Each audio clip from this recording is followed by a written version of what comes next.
Hi future me! Hi guys! So for today's video, ang gagawin natin ay get to know me! So nag-ask or nagpatulong tayo kay AI or kay ChatGPT na bigyan tayo at least 15 question and then sasagutan natin yan. And then, ano pa ba? Sorry kung madilim ang ating video ngayon kasi madilim ang kwarto ko and then isa lang ang light ko. And then no makeup tayo dahil tignan nyo naman yung eye bags ko. Problema na naman ako sa eye bags ko. And then ang daldal ko pala. So sagutan na natin ang mga question and para naman malaman nyo talaga kung sino ako. Wow, sino man talaga. Char. Kumanta siya. Kumanta siya. Ano pa? May explanation pa ako eh. Ito. Explain natin bakit itong vlog ang naisipan ko. Kasi baka in the future may nag-change na sa mga sagot ko, like sa full name ko, ma-change yung ano ko, yung apelido, char. Then yung dream ko, naging successful ba ako in the future or ano, ba? So tingnan natin, mapapanood natin to in the future kung basta ang dami kong daldal, yun na yun. Sasagot na tayo sa mga question na in-ask natin kay ChatGPT. So, first is full name. Ito po yung mga question nilagay natin sa notebook kasi wala tayong ibang cellphone at wala yung laptop ko dito. So, first question is full name. So, full name ko po is Roxy Morfe Simpron. My middle name is Morfe. And then, my surname is Simpron.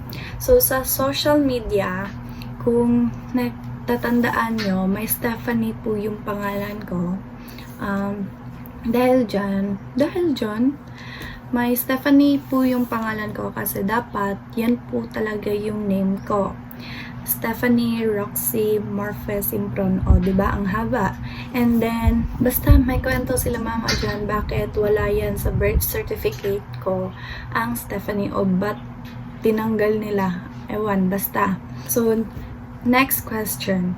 When and where were you born? So, when is September 1, 2006. So, yes, I'm 18 years old. Kaka-18 ko lang noong September. And then, where were you born?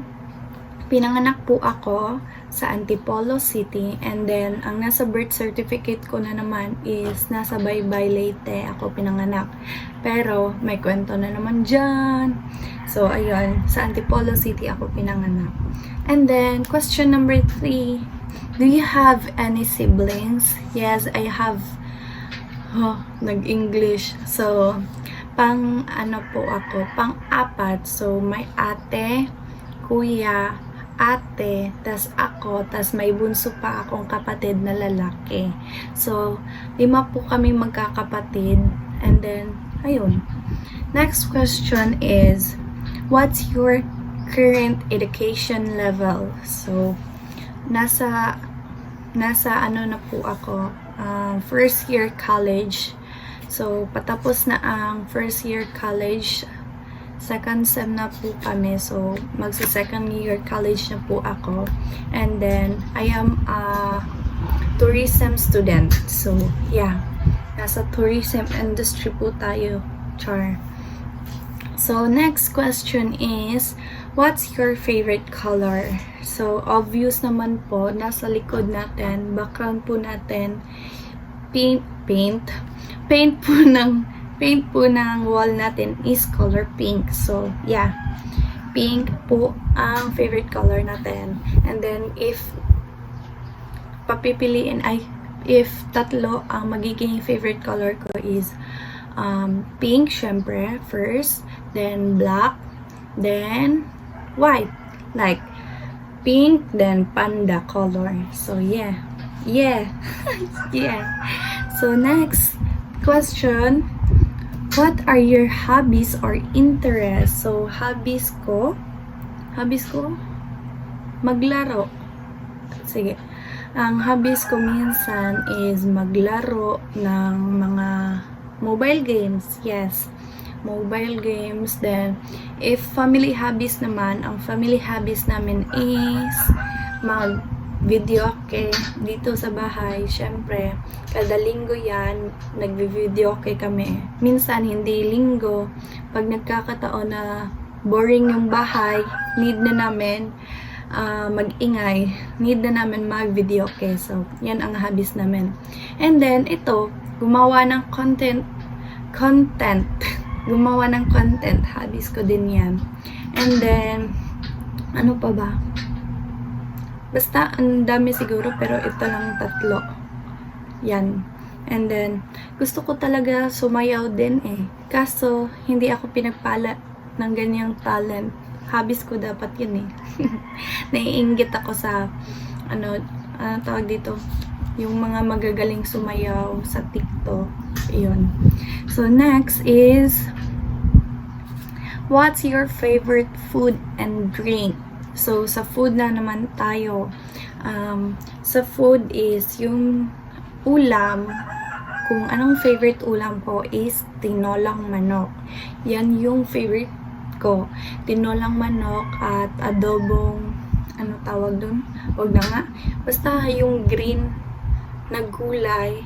Basta alam yun ni mama. Basta yung first is tinolang manok, tas yung adobong, basta.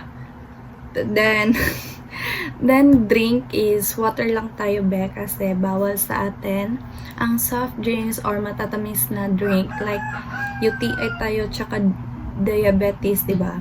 So, iwas muna tayo kaya water lang. And then, do you have any pets? Yes, I have pet. Ay, English! Nakakatakot mag-English tsaka mag-Tagalog, te. Baka mabash tayo, te, yung accent natin, te, diba? So, I have pet. One only. Char. So, may puppy tayo. Papakita natin dito sa screen. Tcharan! Puppy natin is si Ali.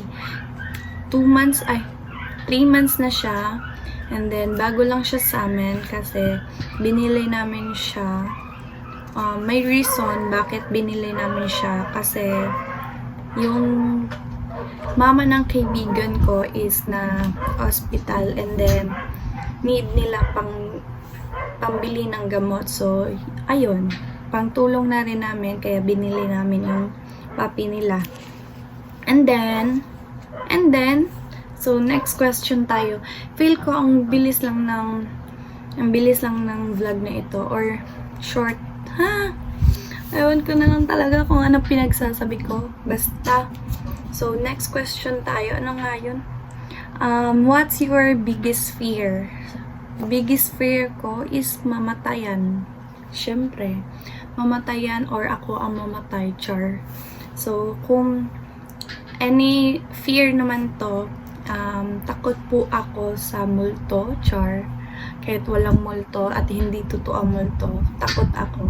Yung guni-guni ko, yung sa mind ko, ayun, nag-overthink tayo kahit wala naman talagang multo. And then, second is dark. Walang ilaw or basta any dark place or ano. Pero ngayon, comfort zone ko na yung dark. Pero kung ibang dark naman, like, basta dark. Pero minsan, comfort zone ko yung dark. Alam nyo ba yun? Gets nyo ba ako? Char. So, yun. Yun yung biggest fear natin. Mamatayan or ako ang mamatay. Then, sa animals din. Diba? May fear din tayo sa animals. So, ang fear ko sa animals is daga, tsaka palaka. Hate ko talaga yung dalawang yan. Yung dalaga.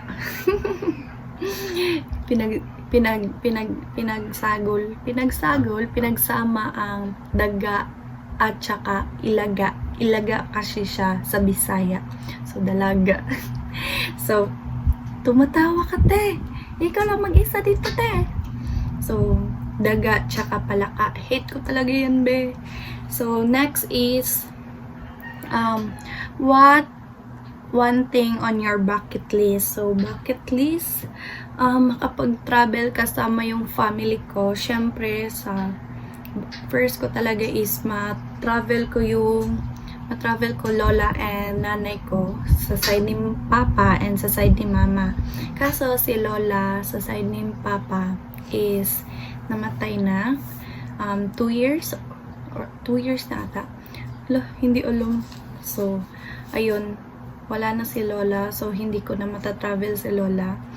Si nanay naman is magna 90 na siya, kas bawal na siguro or hindi na kaya ni lola, pero yan dapat talaga yung nasa bucket list ko.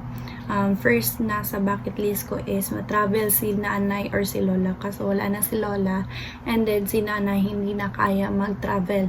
So next na lang is matravel ko ang family ko, and then makatravel around the world, ganyan. Then ano pa ba? Siguro sa akin na lang yung ibang bucket list ko, basta about sa family ko, yung nasa first, second, nasa bucket list ko, yung maka-travel kasama sila, ganyan. And then magawa yung mga ibang list kasama ang family ko. Hindi ko na alam kung tama ba yung mga pinagdadaldal ko dito. Ang hirap kaya magtagalog. Need ko magtagalog kasi hindi maiintindihan ng mga nanonood na taga Manila, kasi may kamag-anak kasi kami sa Bulacan tsaka sa Cavite, then nakasubscribe sila at nakafollow sila sa social media ko. Paano nila maiintindihan pag magbibisaya ako, diba? Sabi ko nga sa kanila nga dapat sila mag-adjust, diba? Ako lang to, tas ang dami nila. Char. So next is, what kind of music or artist do you listen to the most? Char. So, kind of music or yung mga malulungkot, char. Kasi malungkot ang buhay ko. Malungkot, yarn. So, yung music ni TJ Monterde, Parokya ni Edgar, at Taylor Swift. Yan, tatlo na yan. Yan talaga. Hindi ko na alam. Nabubulol na ako. Ano nga tawag dito? Nakikinig din ako ng Thai music kasi I am Thai lover. Nanonood ako ng mga Thai series or Thai movie. Then, yan. Parokya ni Edgar, TJ Monterde, Taylor Swift, then Thai music. Ganyan. Yung apat na yan. Yan yung mga kind ng music na pinakikinggan ko. And then, next question is, nakatingala pala tong camera ko, no? So, next question is, what's one thing you can't live without? So, cellphone, char. So, sa akin is, kung bagay naman is, wala akong maisip kundi cellphone. So, syempre, sa generation natin ngayon, cellphone ata, or hindi ko alam. Pero kung ano naman is yung family ko, syempre, sino ba namang mabubuhay na wala yung family mo, di ba? Actually, meron, pero sa akin, siguro, I can't live, English, I can't live without my family. Wow! So, next question, if you could travel anywhere right now, where would you go and why? So, I want to visit, English talaga yun si ate, oh. So, if I could travel. So, kanang, para na akong si Maha Salvador. Nagto two words. So, if you could travel, if I could travel right now, pupunta ako sa Jerusalem. Yes. Nasa bucket list ko talaga is France, Jerusalem, syempre. I want to travel alone. Alone dito sa Jerusalem. Gusto ko magmuni-muni. Sure. Siyempre, dito yung ano natin. Basta, ang dami kong sinasabi eh. Ang dami kong explain. Basta yan, France, di ba? Eiffel Tower ng Paris. And then, Jerusalem. Pero ngayon, di ba, ang question is, right now, so I want to travel in Thailand, syempre. Diyan yung mga babies ko, mga hubby ko. So, kung makaka-travel ako ngayon, I want to go in Thailand. Yun lang. Wala kasi sinabi dito. Ay, walang sinabi kung ilan. 'Di ba? Kung mayaman ako, magta-travel talaga ako sa Thailand, Switzerland, Canada, France, Jerusalem, tsaka, ano pa nga? Yung gusto ni Mama. Singapore, yung mga ganyan. Yes. So, next question tayo kasi ang daldal natin and hindi natin alam kung tama ba yung mga pinagdadaldal natin. But ang taray mo te. So, next is, what's your biggest dream or life ambition? Wow, ang ganda naman ng question. So, my biggest dream is, syempre, maging successful tayo dyan, te. So, my biggest dream is maging successful sa life para din sa taong mahal natin. Yes. Gusto ko maging successful sa life para matulungan yung family ko. And then, ano pa ba? Ang dami kong dream. Ang pangit ang boses ko. So, ang biggest dream ko is, ayun, maging successful para mabigyan din natin ng maka-provide din tayo sa mga family natin. Sama nga, ang dami naman talaga namin. So, next is, last but not the least. Wow. Not the least. So, next question, last question. Where do you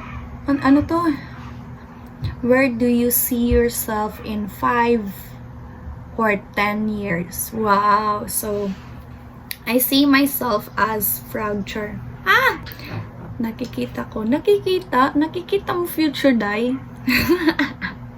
So, I see myself para na kuntimang ewan ko. So, siguro sa 10 years or 5 years, biglang nagseryoso. So, para masagot natin, last na. Ano ba talaga? So, siguro sa 5 or 10 years, successful na ako sa life, nakapag-travel around the world na ako, kasama family ko, nakapag-provide na ako, siguro, and then may family na ako, and I have 3 kids na siguro. I have 3 kids. Ano yan, te? So, may 3 anak na talaga ako siguro noon. And then, ano ba? So, magiging successful tayo, nakapag-provide, and then, nakapag-travel kasama family, and then, may anak na, may family, may sariling family na, and then, ano pa ba? Basta, yung masaya ko. Then, siguro, ano pa ba? Ang dami ko kasing gustong makita sa sarili ko in the future. So, ewan. Basta, yun na yun. And then, dyan nagtatapos ang ating vlog. Walang kwentang vlog. Get to know me na nga eh. Tas, get to know me na nga. Tas, di pa maayos. O, diba? Kasi, nahihirapan ako mag-Tagalog. First and last chart. So, nahihirapan ako mag-Tagalog. Ay, hindi naman ako sa nahihirapan. Natatakot kasi ako baka mabash tayo dahil sa accent natin, ganyan. Syempre, lumaki ako dito sa Cebu, then, ano nga, kwento lang. Pumunta kami ng Manila 2019 and then, ang pangit talaga ng accent ko. Kasi, pag si mama dito sa bahay, nagtatagalog siya and then kami, sinasagot namin siya ng Bisaya. So, hindi talaga kami sanay na magtagalog. So, nung 2019 ba nga? Or 2020, 2019, umuwi kami ng Manila and then, ang pangit talaga ng accent ko, pinagtatawanan ako. Hindi naman yung like tawa or bully, like diba, ganyan.